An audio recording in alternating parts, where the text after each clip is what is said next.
Bismillahirrahmanirrahim. Assalamualaikum warahmatullahi wabarakatuh. Alhamdulillahirabbil alamin, arrahmanirrahim, maliki yaumiddin. Iyyaka na'budu wa iyyaka nasta'in, ihdinas siratal mustaqim, siratal ladzina an'amta 'alaihim ghairil maghdubi 'alaihim waladdallin. Amin. Alhamdulillah, puja serta syukur kita panjatkan kepada Allah, Rabb yang menciptakan kita semua.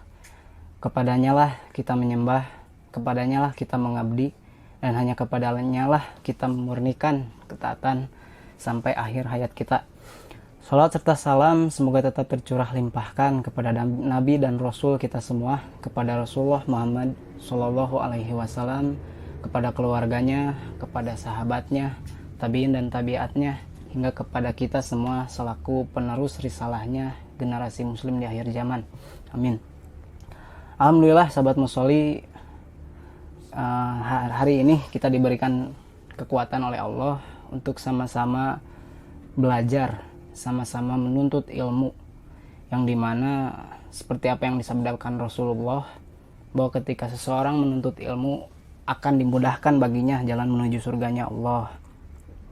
Insya Allah pada kesempatan hari ini saya ditugaskan untuk membahas bab pertama, yaitu esensi sholat di kajian WhatsApp musolli ini. Dan juga poin pertamanya itu adalah kewajiban sholat 5 waktu. Jadi kan kemarin ada gambar nih ya, barang materi dikirim nih di WhatsApp. Sholat 5 waktu itu wajib, mana dalilnya, kan gitu. Ya, sama-sama kita sekarang kaji, insya Allah kita ambil menurut 3 sudut pandang, yaitu adalah satu dari Al-Quranul Karim, dari kitab Allah, kitabullah. Yang kedua, kita lihat dalam sudut pandang al-hadis. Yang ketiga, kita lihat dalam sudut pandang kesepakatan para ulama atau ijma. Oke, kita mulai. Bismillahirrahmanirrahim. Kewajiban sholat 5 waktu.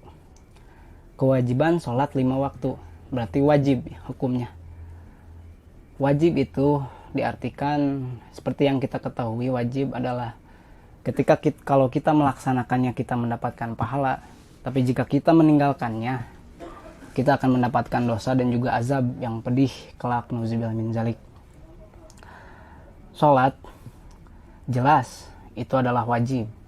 Kita mulai dari sudut pandang Al-Qur'an yang Allah firmankan di Quran surat Al-Bayyinah, Quran surat 98 ayat 5. Bismillahirrahmanirrahim. Wa ma umiru illa liya'budullaha mukhlishina lahuddin hunafa wa yuqimunas shalat wa atuz zakat wa zalika dinul qayyimah. Yang artinya saya bacakan, padahal mereka tidak disuruh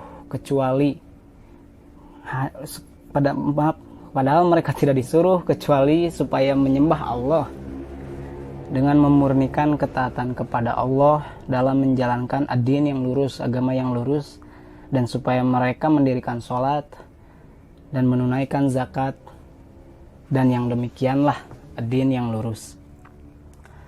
Di sini Allah menerangkan bahwa kita sama-sama pahami jelas sholat 5 waktu itu adalah wajib hukumnya, yang apabila kita kerjakan kita mendapatkan pertolongan Allah, kita mendapatkan ridho Allah dan juga pahala. Tapi manakala kita tinggalkan sholat 5 waktu itu, kita mendapatkan dosa. Dan jika tidak bertaubat sampai akhir hidup, kelak di hari akhir kita akan mendapatkan azab yang pedih, nauzubillah min zalik. Dan sholat pun salah satu bentuk memurnikan ketaatan kepada Allah. Bukankah kita setiap sholat ya, ketika sholat itu kita sering membacakan Quran surat Al-Fatihah kan ya, yang di dalamnya ada dibacakan itu ihdinas siratal mustaqim. Kita memohon kepada Allah di dalam sholat setiap hari, meminta pertolongan kepada Allah supaya ditunjuki jalan yang lurus, yaitu jalannya para nabi dan rasul Allah, jalannya para siddiqin, jalannya para syuhada dan orang-orang yang soleh, yaitu adalah al-Islam. Sehingga dapat kita pahami bahwa ketika kita menjalankan sholat yang wajib ini adalah salah satu bagian dari jalan yang lurus tersebut. salah satu bagian dari as-siratal mustaqim yang selama ini kita mohonkan kepada Allah, maka wajib kita menunaikannya dan bersyukur karena kita telah diberikan jalan yang sama seperti para nabi dan rasul serta para sahabat serta siddiqin dan syuhada. Itu yang pertama. Yang kedua, sholat itu wajib masih dalam sudut pandang Al-Quran.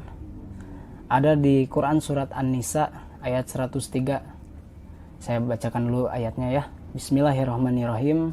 Artinya, sesungguhnya sholat itu adalah kewajiban yang ditentukan waktunya atas orang-orang yang beriman. Jelas. Dan kita pahami bahwa sholat itu kewajiban yang ditentukan waktunya. Ada waktunya. Bagi orang-orang yang beriman dan bagi seluruh hamba Allah. Saya bacakan juga, ini masih dalam sudut pandang Al-Quran. Adapun waktu-waktu yang diwajibkan itu dari waktu matahari tergelincir hingga datangnya fajar. Firman Allah Subhanahu wa taala di Quran surat 17 ayat 78, Bismillahirrahmanirrahim. Dirikanlah salat dan dari sesudah matahari tergelincir. Maaf, kita ulang ya. Dirikanlah salat dari sesudah matahari tergelincir sampai gelap malam, dan dirikanlah pula salat subuh. Sesungguhnya salat subuh itu disaksikan oleh para malaikat. Di sini kita pahami sama-sama ya. Waktunya itu ketika matahari tergelincir, yaitu adalah siang hari, sampai gelapnya malam, yaitu sampai isya waktunya. Dan laksanakan juga sholat subuh, karena sholat subuh disaksikan oleh para malaikat. Maka kita simpulkan waktunya itu dari zuhur, asar, maghrib, isya, dan subuh, atau subuh, zuhur, asar, maghrib, dan isya ya, yang sudah kita sama-sama ketahui. Ini waktunya. Adapun masuk ke bagian kedua, adapun dalil wajib atau keterangan yang menjelaskan sholat itu wajib berdasarkan sudut pandang al-hadis. Kita coba masuk ke dalam sudut pandang al-hadis. Yang pertama dari Ibnu Umar radhiyallahu anhu, mudah-mudahan Allah meridhai beliau, berkata Rasulullah Shallallahu alaihi wasallam, Islam dibangun di atas 5 perkara. Jadi Islam dibangun di atas 5 perkara. Itu jadi 5 pilar atau 5 syarat tegaknya Islam dalam diri maupun di muka bumi ini. Yang pertama yaitu adalah syahadat. Syahadat la ilaha illallah wa anna muhammadar rasulullah, kata Rasul. Lalu menegakkan sholat, mendatangkan zakat, haji, dan saum di bulan Ramadan. Itu ada di hadis riwayat Bukhari nomor 8. Jelas ya, kita pahami bersama-sama bahwa sholat adalah salah satu pilar, salah satu pondasi tegaknya Islam di dalam diri kita pribadi. Jadi kalau kita sebagai muslim, kita statusnya adalah muslim, tapi kita tidak melaksanakan sholat, tidak akan tegak Islam di dalam diri kita. Maksudnya tidak akan tegak itu, kita akan lemah, kita akan kebingungan, karena Islam adalah solusi hidup. Islam adalah karunia yang diberikan oleh Allah. Maka wajib bagi kita melaksanakan sholat, karena sholat adalah salah satu momentum atau salah satu bentuk komunikasi kita dengan Allah yang maha kuat. Karena kan pada dasarnya manusia itu satu lemah, dua tidak memiliki apa-apa, yang ketiga bodoh. Sehingga ketika dalam sholat kita meminta pertolongan kepada Allah supaya satu, dikuatkan oleh Allah untuk menjalankan tugas di muka bumi ini sebagai makhluk dan hamba Allah. Yang kedua, kita meminta kepada Allah untuk diberikan ilmu yang datangnya dari Allah tadi ya. Yang ketiga, kita memohon kepada Allah dalam sholat itu untuk diberikan fasilitas untuk sama-sama mengabdi kepada Allah, beribadah kepada Allah. Karena jikalau kita beribadah tanpa fasilitas, mungkin kita akan kesusahan gitu. Wasilah-wasilah yang Allah berikan seperti ilmu alam ya, adanya muka bumi, adanya teknologi, adanya mobil, adanya sarana kendaraan gitu. Terus adanya alat komunikasi, itu mempermudah kita untuk beribadah kepada Allah seharusnya, esensinya. Begitu. Oke, kita lanjut kepada sudut pandang hadis yang kedua. Sabda Rasulullah Shallallahu Alaihi Wasallam, saya bacakan dulu ya. Ini seperti analogi ya. Bagaimana pendapat kamu, Rasulullah bertanya, kamu sekalian, bagaimana pendapat kamu sekalian seandainya di depan pintu masuk rumah salah seorang di antara kamu ada sebuah sungai. Jadi di depan rumah ada sebuah sungai. Kemudian ia mandi di sungai itu 5 kali dalam sehari. Apakah masih ada kotoran yang tersisa? Apakah masih ada kotoran yang melekat di badannya? Maaf ya. Para sahabat menjawab, waktu itu Rasulullah bertanya ya kepada para sahabat. Para sahabat menjawab, tidak akan tersisa sedikit pun kotoran di badannya. Lalu Rasul bersabda kembali. Rasulullah SAW bersabda, maka begitu pula lah perumpamaan sholat 5 kali sehari semalam. Dengan sholat itu Allah menghapus semua dosa-dosa. Ini masuk kepada bab keutamaan. Jadi ketika kita melaksanakan sholat, dosa-dosa kita itu berguguran. Berguguran seluruh dosa-dosa kita yang dilaksanakan. Dosa-dosa ya, dosa-dosa kecil gitu berguguran. Kecuali dosa-dosa besar seperti membunuh, berzina, minum khamar, meninggalkan sholat masuk dosa besar. Syirik yang utama itu dosa besar. Itu harus dibersihkan dengan taubat. Dengan hak tukotih, dengan semurni-murninya taubat, dengan semurni-murninya taubat membentuk diri sehingga diampuni oleh Allah. Tapi kalau dosa-dosa kecil seperti kita tidak sengaja ya, misalkan kita tidak sengaja menghina teman kita, kita tidak sengaja bergibah ya, kita tidak sengaja berbohong, insya Allah dengan izin Allah ketika kita melaksanakan sholat berguguran tadi dosa-dosa yang tadi itu. Karena dalam hadis ini mengungkapkan tadi di sholat itu perumpamaan seperti kita mandi, atau kata bahasa Sunda bebersih. Mandi, kita mandi di dalam sungai itu satu hari 5 kali mandi, tentu bersih kotoran-kotoran yang ada di tubuh kita. Kan perumpamannya seperti itu. Kita lanjut kepada hadis selanjutnya ya. Tadi kita pahami seperti itu, bahwa sholat adalah media pembersih kita dari dosa-dosa. Hadis selanjutnya, sabda Rasulullah SAW bersabda, pokok segala perkara itu adalah al-Islam. Jadi solusi dari segala perkara itu adalah al-Islam. Dan tonggak Islam itu adalah sholat. Dan puncak Islam itu adalah jihad di jalan Allah. Hadis riwayat Ahmad at-Tirmizi yang disahihkan ya. Di sini kita pahami bersama-sama bahwa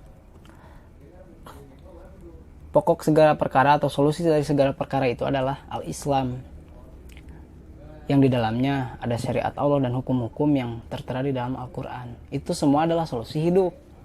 Jadi kita sebagai muslim hari ini, kita sebagai generasi muslim hari ini, sebagai pemuda-pemuda muslim hari ini, melihat masalah-masalah yang terjadi realita yang terjadi hari ini, itu solusinya ada di al-Islam.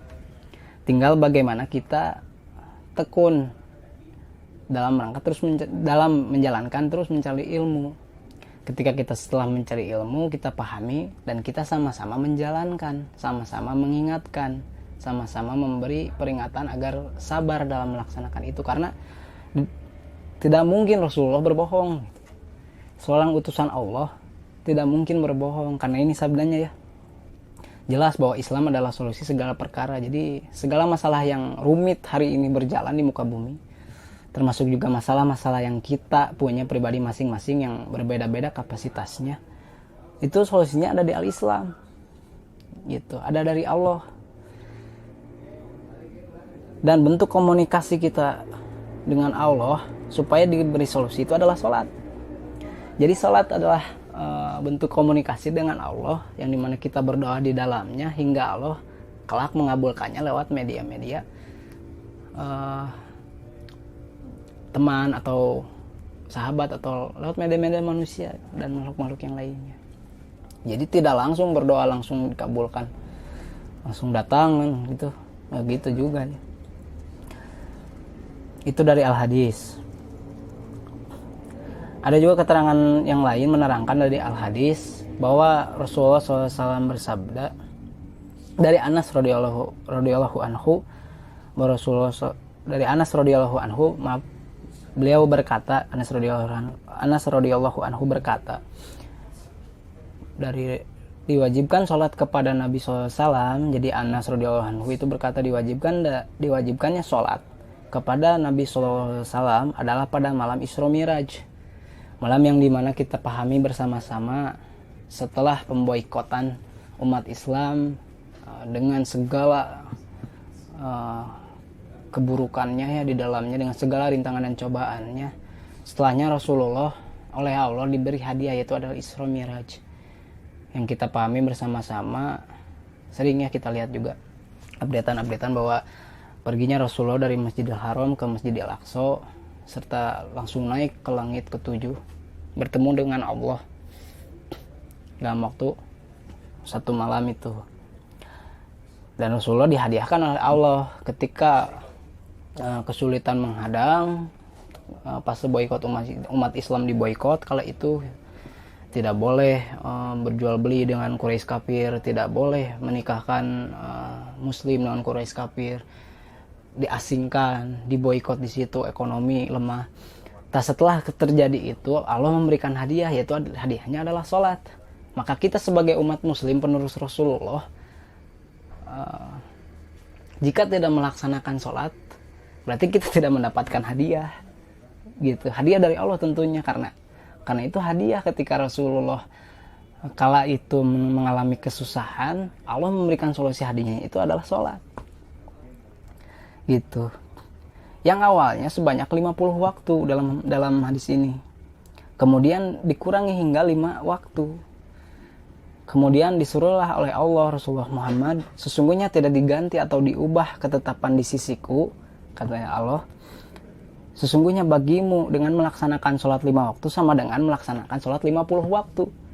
Maka luar biasa hebatnya pahala yang akan kita dapat ketika kita menjalankan sholat yang wajib ini, yang jelas-jelas wajib ini.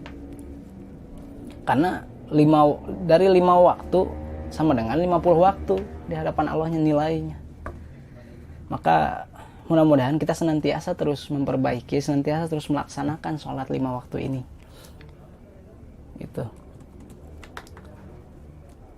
Oke, selanjutnya ini menurut sudut pandang ijma atau kesepakatan para ulama, yang mereka para ulama telah sepakat bahwa sesungguhnya sholat yang 5 waktu itu adalah wajibnya, adalah fardu.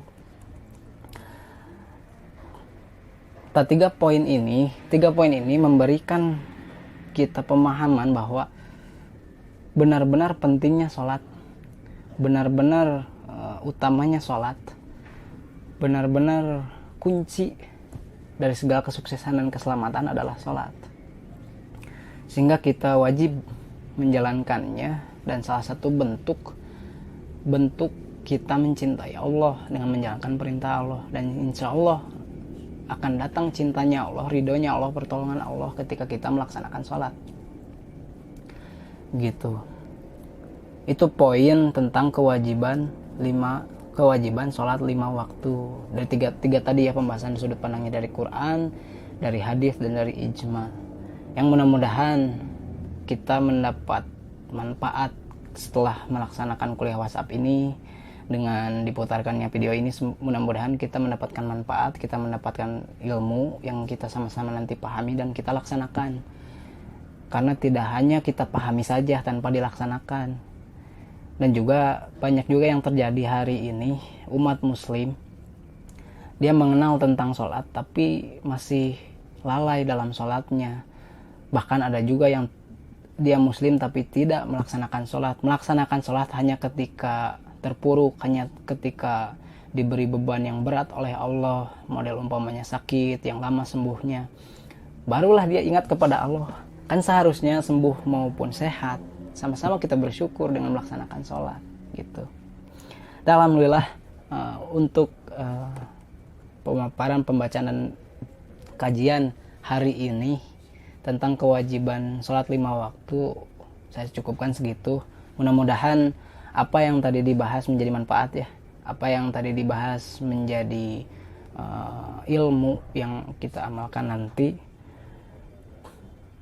Sebelumnya sesudahnya terima kasih ya kepada sahabat-sahabat Musoli yang istiqomah dalam sama-sama memperbaiki sholat. Insya Allah kita menjadi generasi yang kuat ke depannya. Ketika kita sudah menyempurnakan sholat, sudah sempurna sholatnya, insya Allah Allah cinta di dalamnya. Dan kedepannya bakalan banyak juga kajian-kajian tentang sholat, kajian-kajian tentang al-Islam, yang mudah-mudahan kita di situ dapat banyak ilmu, dapat banyak cara, fasilitas ilmu yang nanti digunakan untuk kita semua. Segitu paling dari saya. Bila ada kesalahan, mohon maaf karena saya di sini ditugaskan untuk menjelaskannya dan saya pun manusia. Jika ada kesalahan pure dari saya pribadi, jika ada yang benar itu dari Allah, datangnya dari Allah. Kebenaran datangnya dari Allah. Billahi fisabil haq, fastabiqul khairat. Terus belajar menyempurnakan sholat dan sabar di dalamnya. Wassalamualaikum warahmatullahi wabarakatuh.